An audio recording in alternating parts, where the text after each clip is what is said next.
Hey, what's going on, guys? Jay here. Thanks for checking out my personal channel. You may have also seen me on my other channel on YouTube called Faith Evolved, where I talk about all things spiritual, metaphysical, philosophical, and mental health. But today, I'm talking about one of my other passions, and that is technology. And it all started, I would say, about maybe about a month ago when I was asking ChatGPT, like I always do, about how to do things I'm not sure about. How do I open my garage door with my iPhone? And the answer that I got from that was, well, you need this and that and the other thing. You can't set it up natively. You need, another app that you can use for home automation, and that you can run off of a Raspberry Pi or something, or a thin client. And it got me jumping through all these hoops and stuff, like trying to figure out how to do it, and then tell me, oh, sorry, it's not going to work that way, but try this, but try that. So it all started with that simple question: can I open my garage door, which goes through a My Cue sensor, and I have an app that I can use on my phone, and I can just press a button. But I want to say, hey Siri, open my garage door. And apparently you can't do that, which is ridiculous in 2025. And apparently come to find out, My Cue, which opens my, I think, LiftMaster garage door, they've blocked access to API, so you can't even like API into it with commands to open or close. And I get it, there's like a security concern there with being able to open a door remotely, etc. But although they allow Amazon Key to do that, but I digress, hypocrites. So, anyways, long story short, I didn't actually get to open my garage door with Siri, but I got to do a bunch of other things with it. Everything but that, and controlling my Blink cameras, because Amazon does the same thing with that, blocking access to APIs and such. But I did get a few other things done, including what you're about to see. So when I went down that path with ChatGPT, it told me, well, you should probably get yourself a thin client because it's going to have a little bit more, it takes up more space, which I have plenty of here. Space wasn't a problem, but I didn't want to spend a bunch of money. I didn't want to spend a bunch of money on all these different things you need to buy for the Raspberry Pi. The case for it, the power supply, the boards you got to add to it. This here was $65 shipped on eBay. And it's got a 2 gig processor. It's got 128 gigabytes solid state in it, and it had 8 gigabytes of RAM. More than enough for what I'm trying to do, which is some home automation stuff. Again, I didn't open my garage door with it, unfortunately, but I was able to use ChatGPT to help me write, all the code that I needed for all my scripts, including the ability to install the Linux on here, and as well as set up all the Dockers. I use Portainer to manage them. And I use Home Assistant now with this, and it shows me a whole dashboard. And I can basically leave this thing on 24/7. I don't have to have my main computer on all the time, and it uses a lot less power. In addition to that, I have this Flint 2 router that I ended up getting suckered into buying by ChatGPT as well, but it was worth it because it's got OpenWRT software on it. I can do a lot more customizations than I could do with my D-Link router, which was pretty much like locked down. It had, you couldn't customize, you couldn't flash any open WRT or anything like that to it. So I'll be explaining what I use this for, but just being able to use this setup, which is nice. I can, I don't even have to plug this thing into a monitor. I can just SSH into it from my terminal from Windows. It's awesome. All right, so enough about that. Let's jump into what I'm using this for. Like I said, I wanted to find a way, to open my garage door, and that didn't work out. But I got a lot of other things worked out. I'm going to go through all of that today, and just to give you guys some ideas. I'm not going to walk through every line of code, but here's ChatGPT pulled up. I get the Plus subscription; it's well worth it. I've had to go through a lot of stuff here. This is probably a month in the making now, but here's what I did. So I created a project called Thin Client Setup, and you can add files to this if you want to for it to reference. I used to have my ports in here, but it didn't really work, so I put it here as well. Here's my instructions. I might blur some of this out because it's like, it's because my IP addresses and stuff. But say, hey, I have an HP T630 thin client. It's got 2 gigahertz processor, 8 gig RAM, 128 SSD. I got Debian 12 with KFSC on it, which is like a lightweight desktop. And then I got Docker installed with several apps like Home Assistant, Dashie, Nginx, Cockpit, Vault Warden, and others. And I'm going to walk through a few of those. It's really, really cool what I was able to do with these. None of these are my original idea. This is all suggestions from ChatGPT that I went down a rabbit hole on. So I got a Flint 2 router. Another thing I wasn't planning on doing. But now I use my old router as an extender, so I have better Wi-Fi coverage. I got my Flint 2 router over here, as you saw originally, and that I use to do my NordVPN through WireGuard, and it also does ad blocking, and it's network wide or LAN wide. So it blocks not everything, but a lot of ads on different websites and stuff, and you can go through NordVPN, and it protects all your devices. And then I have Tailscale set up so I can get URLs that I can remotely access, or like on my iPhone here, um, like Home Assistant and Vault Warden and stuff like that. And it gives you like this tail scale or tail address. I got Portainer set up, which is managing my Dockers, and I even tell it this is where my items are, because a lot of times I'm asking ChatGPT, hey, how do I update this file like this for configuration.yaml file, which is required for Home Assistant, like. And it will not know the location is, or give me like your path to or whatever. Like, no, just tell me exactly what I want to copy and paste. So I yell at it down here. I'm like, all right, you need to always provide me the inline code. Like uh, whatever I just want to copy and paste this into the terminal. I don't want to have to like sudo nano this file name and edit stuff. I don't want to have to do any of that crap. Just inline me. So that's another little cool trick. You could tell it, just give me the inline code. You can just copy and paste it into the terminal and run it. It's great. And I said, more importantly, and I a lot of times I have to remind it two things. Here's all my ports that I have, my port allocations. I have a lot of different stuff set up in here, and a lot of times it tries if I try installing something new, or new service or whatever, it tries to map stuff to ports that I already have things allocated to, and I get errors. So I have to remind it before it does anything new. Check my project instructions. Make sure you never try to give me ports that I already have allocated. And then I always tell it to give me information as of today's date, because a lot of times it'll regurgitate something that it's in its memory from 6 months ago, a year ago, 2 years ago, and you have to remind it all the time to give you information. Even when you tell it at the very beginning of your session, if you open up a new session and start typing here, it's not going to necessarily like remember to go through every single time you respond to. So I might even use like an auto hotkey to like just every response. Give me the most latest information as of today's May 10, 2025. Read my project instructions every single time, because a lot of times it'll forget and it'll start trying to do things, and it'll overwrite data sometimes, or have you drop containers and you lose your configurations for your Dockers. So it's kind of a pain in the butt.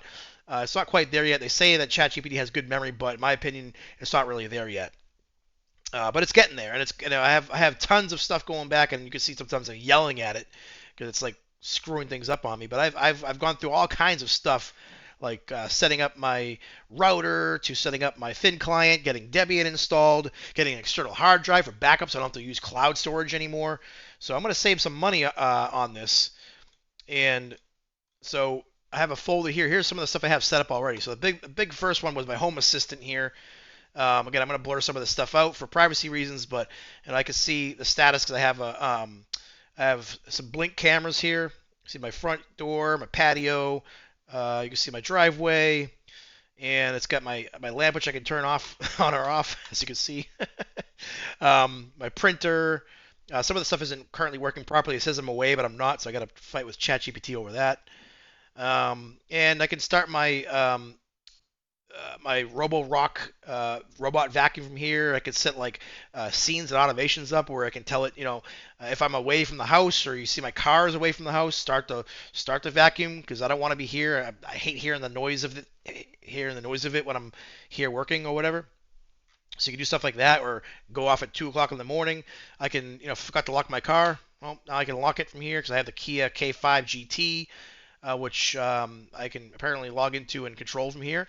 So it's pretty sweet. Let's see if it updates here. Should lock. Sometimes it's a little finicky, so you have to kind of fight with it.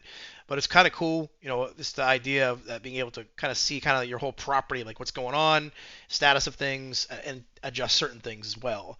And you can install like custom apps on here and run automations and stuff, scenes, kind of like if this then that kind of things you can do with it. So it's pretty sweet. So that's the first one. The second one that I'm really happy about is Vault Warden. This one's really cool. So you can see here, just it looks like your regular, Bitwarden or NordPass or one of those password managers, Keeper, things like that. But this is hosted on my thin client. All right, so I don't have to pay NordPass or any of these other companies. I have complete control over my passwords, and not only that, my two-factor authentications are all in here as well. And I can use my phone. And what's even cool about it is even if my thin client goes offline, it doesn't wipe out my access to my passwords or my two-factor authentications. It just shows me what the latest stuff is here. So I can go in here and look at my verification codes, which is pretty sweet. Um, and you can switch your Amazon, your Google, your Dropbox, NordVPN, whatever you're using, you switch it to this, and you don't have to pay that anymore. The next thing I want to try to do is be able to use Apache or no, sorry, not Apache, Oracle to try to create because they have a free version that allows you to host and use it as a VPN. But I guess the free you can't get any more free servers right now. It's like they're all out of free servers. So I'm gonna hopefully do that. My goal is to not have to pay for NordPass anymore, or sorry, NordVPN anymore. But in the meantime, I do have this set up here. So I go into VPN, WireGuard. I had to get some custom file or whatever, and I'm running this. So yep, it's connected. So I'm connected to NordVPN. This is protecting all my devices on my network through my Flint 2 router. And this thing's pretty cool. And you gotta like I said, add the configuration file from NordVPN here. But there's other ones too. I tried out the Mulvad one too, but that's like $5 a month. I was like, I thought I had to use that for because I couldn't get my Blink cameras to work, but then I found a workaround for that because I guess Blink through Amazon has some issues with VPNs when you're trying to access the cameras. But we're good on that right now. I found a solution where I think what am I doing here? I think I'm not using the VPN on. Oh, it's actually on here. Interesting, and it still works. Oh, you know what it was? I had to turn, even though my iPhone is working through this when I'm on the network, it doesn't. If I don't have also NordVPN enabled separately on my phone, my cameras don't work for whatever reason. But when I connect it on my phone, it works. So it doesn't make any sense. Maybe it's a different server. I'm sure Blink is not too kind to certain VPN servers, but either way, I did get it to work. Another thing I got on here is Portainer, and this is pretty cool because it allows you to add your stacks, and you can edit the stack information here instead of having to do it in the terminal, which is pretty good. And it shows you what so you don't have to like do some searches. You can find out how healthy are all your containers. Do you have anything that's like right now? I don't have anything currently that's not being used. But if I did, it'll tell me, hey, these aren't being used, or if there's a problem with them. You can add different things here. You just search the web for stacks for Portainer, and this is where I have my Home Assistant set up.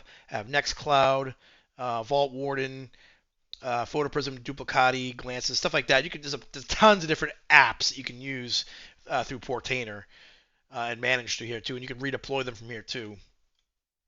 Nginx. Now I use this. Let's see if that's the right one. Yeah, so I use this proxy host manager for my site. So another thing I decided to do was, what about my website? Because I have a website that I had kind of basically parked on iPage for like the longest time.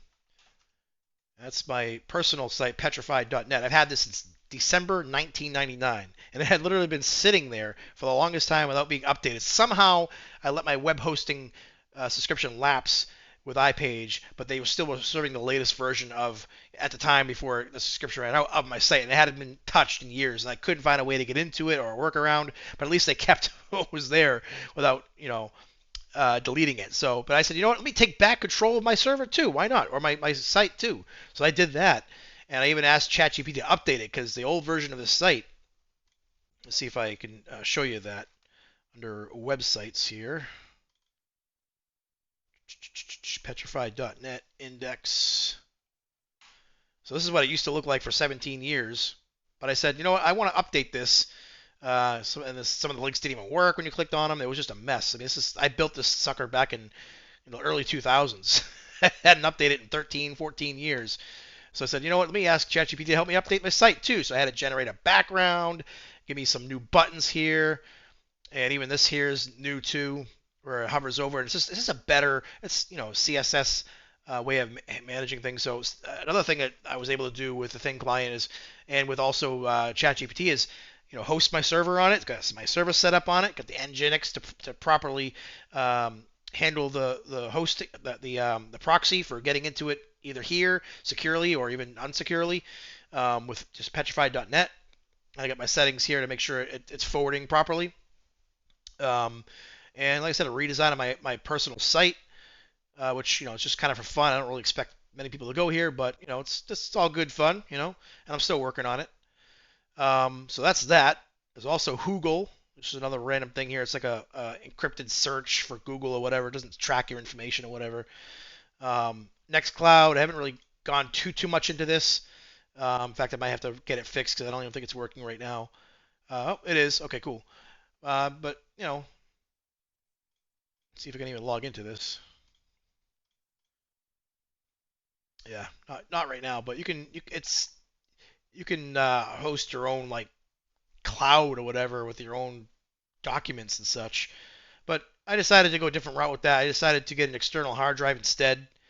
And what I did with that is I have my site mapped to P, which is on like var/www/petrified on my uh, Debian device, and then I have my backup, which is I have automated to back up my thin client as well as a data backup from my hard drive to the thin client. Well, the external hard drive connected to my thin client, so it's obviously through the network, then to the thin client, backs all my data up, and I have it done on a daily basis. I also have back up my thin client on a daily basis as well, and I even have a time shift that's done on a daily, and I haven't even and I asked ChatGPT, hey, can I have this because I don't have that. I don't want to have like most of my space being wasted by all these time shifts. So I decided, well, just keep the latest one in there. If something breaks, I'm gonna immediately want to go in and get the last one version. Anyways, I don't need to have like all of them. Just give me the latest one, so it automatically goes in and wipes out what was there and puts the next one. So tonight it's gonna be 5.10 instead of 5.9. So that's what I got going on there. So I don't have to pay for cloud storage anymore for backing up my stuff. I have iPage. I can get rid of that now, or not iPage, iDrive. Um, so the only thing I couldn't do that I wanted to use is force open my garage door, and I couldn't control my cameras, or say I should say store the data from my cameras to my desktop or whatever to my computer. I had to pay. I still have to pay $100 a year for the Blink service, which is not bad. I mean, but it was nice to be able to say, you know what, I spent a couple $100 on all this stuff. Wasn't too bad. 65 bucks on the thin client. Well, I take it back. I also spent about $75 on the external hard drive, a 2 terabyte external hard drive, and then about a $1.30 or a $1.40 on the Flint. So I mean, maybe around $2.50 if you want to call it that. It's a fun project, something fun to do. I got all these different. Some of these I got to fix still, but I got these things running off of that. My tail scale set up here.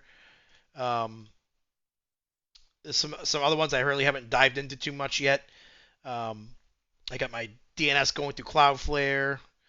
Um, so it's a lot of fun. It's a lot of fun kind of diving in. The most frustrating part, I'll be honest with you, was ChatGPT had a habit of giving incorrect information, or outdated information, and I had to kind of fight with it. But if you're patient and persistent like I am, you do get it to work. Like it was trying to get me to set up a PHP server for my email. That didn't work properly. So is there another thing I could do with my email? Instead of using this PHP, can I just go in here and when they contact me, put the name, their email optional in a message, and have it sent to my email? But I don't want them to see my email address. So I was able to build the option to go through. Was it free? I'll tell you right now it is. You can just test it. Hey, it's me. I can put an optional. You don't even need to put your email, but if you want to send a message to me, you can do that. And well, let's do that. We don't need an email. And it automatically goes right back to my homepage. You don't even know that I'm using a service to do that. But if I open up my, see if I can remember what the name of the, let's see, email. What was the service that I used to do that? That ChatGPT recommended.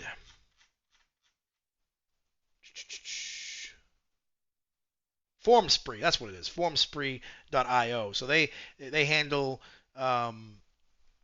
you know, collecting an email through them, and then they send it to your email address, so that way you don't expose your email address in the HTML.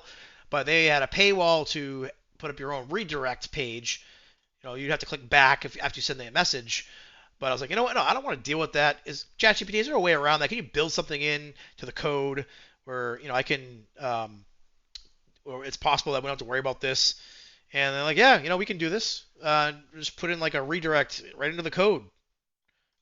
And I don't have to pay for that. And I asked it, is this a violation of terms? Like, nope, it's not. So that worked out pretty sweet. You know, I don't have to pay for that either. It's free. I use free tools. The Cloudflare is free. The FormSpree is free. And I'm not paying for hosting. I'm not for my site anymore. For cloud storage for my documents backups. I'm not paying for. I won't have to pay for NordPass anymore. When that runs out, I'm not renewing that. So if I can find out how to get a VPN for free, that'd be even better. But you can just some stuff that you can see that you can do. Just wanted to give you guys an idea of the things you can do with ChatGPT and some true dedication, fighting with it.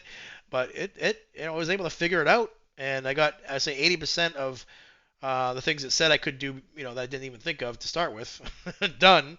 And then maybe someday if it really matters to me, which it really doesn't. I mean, I don't have a security issue at my house. I'm not worried about that kind of thing. It would just be cool to be able to have my own storage for the cameras, not having to pay $100 a year. But I can't get everything you want. But that is all, folks. Thank you for watching. If it was interesting to anybody, leave the comments below, like the video, share, subscribe, all that good stuff. Appreciate anybody's time. Hopefully this inspired somebody else out there that wants to get into some tech projects. Now you can. This is the there's no more gatekeeping of, even though there really wasn't. It's all open source, but you don't have to worry about going to college to learn this stuff. You should have a working knowledge of how to edit HTML or terminal code and stuff like that. Or at least know where to put it, or know what to look for when you're looking at code if you don't understand the syntax or the expressions. But I can't say I know a lot of it, but I know how to do sudo nano. I know how to do exit and stuff like that. But ChatGPT just got me. I would not never gotten this far at all if it wasn't for ChatGPT. So have fun, folks. Stay curious, as Joe says from whatever that PBS show is that he does. Think smart, whatever. All right, guys. God bless.